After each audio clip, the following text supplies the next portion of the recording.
speaking of the state, I guess really, part of our discussion and hopefully get out of the governor's vision for economic development in the state. And as I mentioned, you've been everywhere.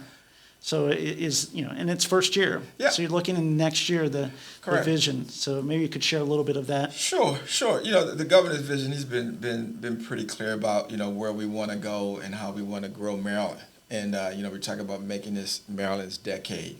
And in order to do that, we really have to have a vibrant and robust economy. And in order to make sure, we kind of talk about making sure our economy keeps up with our ambition, for us to be a great and fantastic state in all the industries with all the opportunities that we have. So, it's going to ground itself in a couple of really, really basic things that are going to make us really, really, outstanding and reach the potential of our state. One is to just make us a lot more competitive. We really need to make sure that we're competing hard and making sure that the private sector and the public knows what Maryland is about. They know about all of the rich assets that we have. They know about all of the great things that go on in our state, all of our great relationships with our military installations, our just fantastic tech infrastructure, from aerospace to AI to quantum to cyber to biotech and life sciences, everything that we have going on in our tourism and film industry with all of the miles of shore that we have from the mountains and all the opportunities. And we really have to make some investments and step up. You kind of take a look around, and we're a little bit underinvested in a lot of those places where some of our neighbors and some of our national competitors are ahead of us. And so that's where we have to get, really, really clear and really, really intentional about what we want to do. The governor always talks about, being asset rich and strategy poor. Right. And that's kind of where it happens. You got to really kind of get it connected and make sure that we have a really, really good strategy. Right. Well, you're at Startup Portal, so really, exactly. kind of if you could dive down into that startup ecosystem for the state. Sure. And obviously, we're in Carroll County, Mm-hmm. and we've got great resources here, great people here. But I guess from a strategy for the overall state, the ecosystem, how do you see it building in the next couple of years? We have to put some more energy, I think, in making sure that we're able to support and develop a lot of the techs and startups, from the place where they are in tech transfer, and they talk about Death Valley and some of those opportunities, about when they hit critical mass, and there's an opportunity for them to attract private investment. I think we do really, really well on the R&D side and really positioning and having great startups with technology.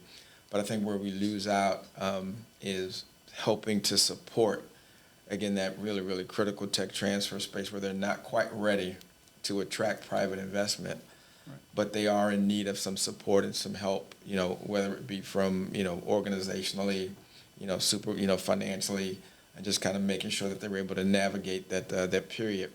And that's where we can help. So if we're able to do that, I think that'll complete that area of the ecosystem where it will attract the necessary private investment, but then we have to keep them in Maryland.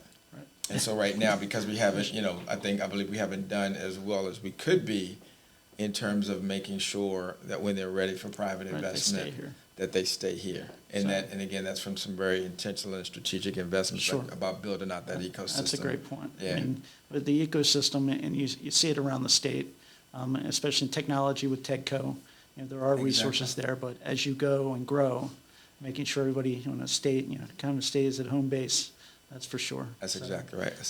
Yeah. That's awesome. Now, let me ask you this. Sure. And I know tomorrow's got us on a tight schedule, Okay. but the non-technology-based companies, right, and supporting them. Mm-hmm. And here, we're agnostic with regards to who walks in the door as a startup. Mm-hmm. Obviously, Carroll County is great for lots of different, from ag to technology. Correct. But non-tech startups, are there resources or avenues that they can foresee? Yeah, absolutely. I think we have one of the most well-built-out systems, I believe, for being able to support startups through our Ms. Bidfa Fund. And Ms. Bidfa is an acronym you hear. It stands for the Maryland Small Business Development Financing Authority. It's a national model where we're actually able to support companies, from startup capital to be able to make loans, to be able to make surety bond investments, to be able to make project investments to help them get through some of the opportunities of growing.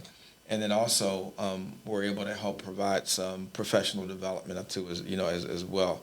So that's where I think the rubber meets the road. And I think you know very well, when you're doing a startup, you reach that point where you have to make sure you have some sound marketing, some sound accounting, and you're able to make sure your ability to administer the business as well as your acumen to conduct the business kind of has to match and keep going. And I think we're providing some space and some opportunity, but we want to be able to do more. And I think we're in position because I think it's important, for everyone to know that our small, minority, women-owned, and veteran-owned business are just really, really important to the economy. And it's not some political platitude or some advocacy campaign, but it's really the backbone of our economy and what we need to be able to create and help thrive if we're able to get there.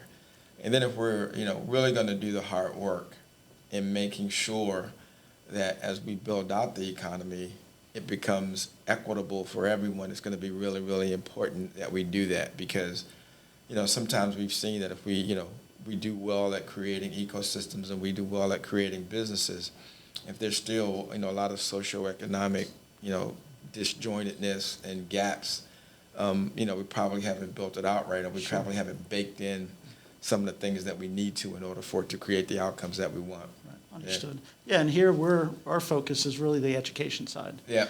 A couple things that I say. One is think about your second financing as you're doing your first. It's one thing, you need that runway to get off the ground. Once you're up and flying, exactly. You got to know how much, you got to have capital there. Exactly. And the other aspect is educating we do a lot with looking at private placements. We have a significant amount of data on equity crowdfunding and those type of things. But just because you can does not mean you should.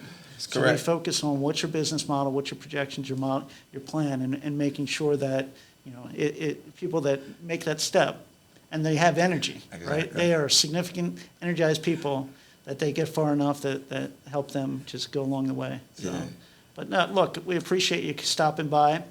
We'll go out and have some lunch, and I appreciate it again. Thanks so much. I really appreciate it. Thanks for having me out today. Absolutely. Thank you, sir. Thank you.